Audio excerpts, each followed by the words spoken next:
Hello and welcome to Favorite Rugby on Fair Sport. For today's preview, Leinster versus Stormers, maybe a precursor to what could be the URC final. The top two sides in the competition, but a full-strength Stormers side, a very under-strength Leinster side, which we expected on the back of the Six Nations Grand Slam. All the Irish lads are out and they're drinking and they're pissed and they're not going to be available to play rugby for at least a while.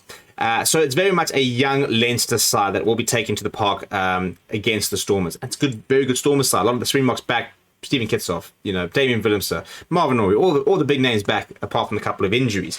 And I think for me, I think the Stormers are looking at this. First of all, obviously they want to win a couple of games, solidify that second position. But I think more importantly for them, it's about realizing that they could very well, if they get to the final, this is where they're going to be playing. They're going to be playing in Ireland. They need to go over there, they need to play there, they need to understand what it's like playing there. So I think this is a bit of an acid test for some of the players to just get over there, play in the conditions that they might be playing the final in a couple of weeks' time.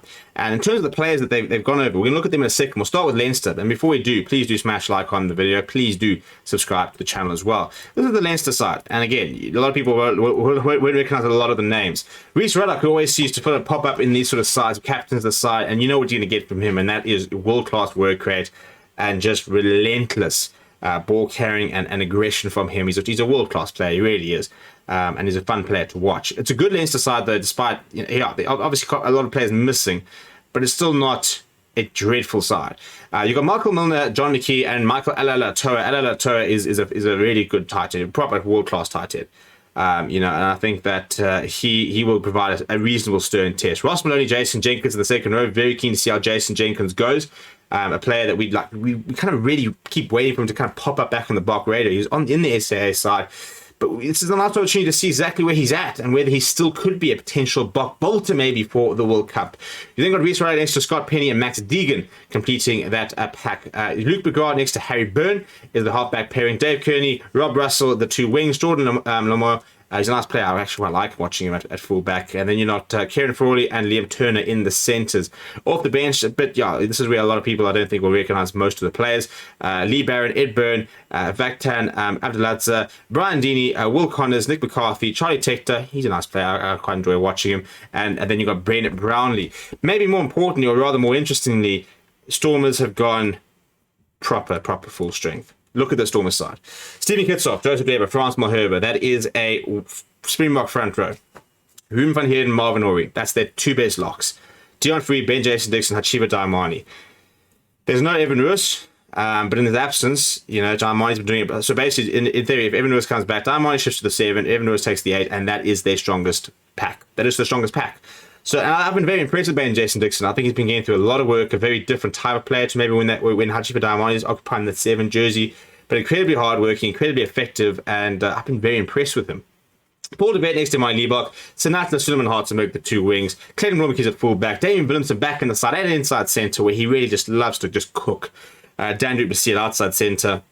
No Ruan now, no Evan Roos, two big sort of absentees in what is pretty much close to a full strength starting 15. They then got Jaja Kotze, Brock Harris, Netling Bashir, Ernst van Rijn, Willie Engelbrecht, Marcel Tennyson, Herschel Yankee, Jean-Luc Duplessis. They are a 6-2 split kind of side.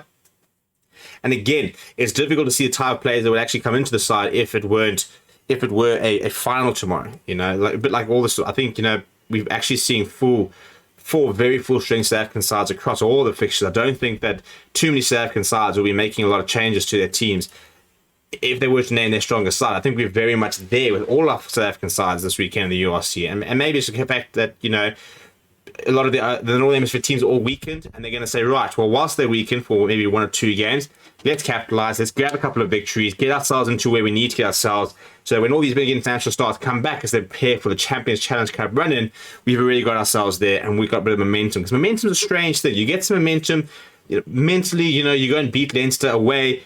Doesn't matter if it's not the top-class Leinster, if it's not the Ireland #1 team in the world, basically, which occupy most of the Leinster spots. You've still beaten them away. That psychologically, you've still got that sort of little bit of momentum, a little bit of an edge, and you can't need to take anything you can against these kind of sides. So let me know what you think of the teams down in the comments below. As I said, very weakened Leinster side, very strong Stormers side. They should be able to get the job, but will they? They're still playing away. They're still playing against a very well-disciplined side and a rugby institution that just works in the likes of a Leinster, where there's so many players that come through and this kind of the quality very rarely drops. Let me know what you think down in the comments below. Please do smash a like on the video. Please do subscribe to the channel as well.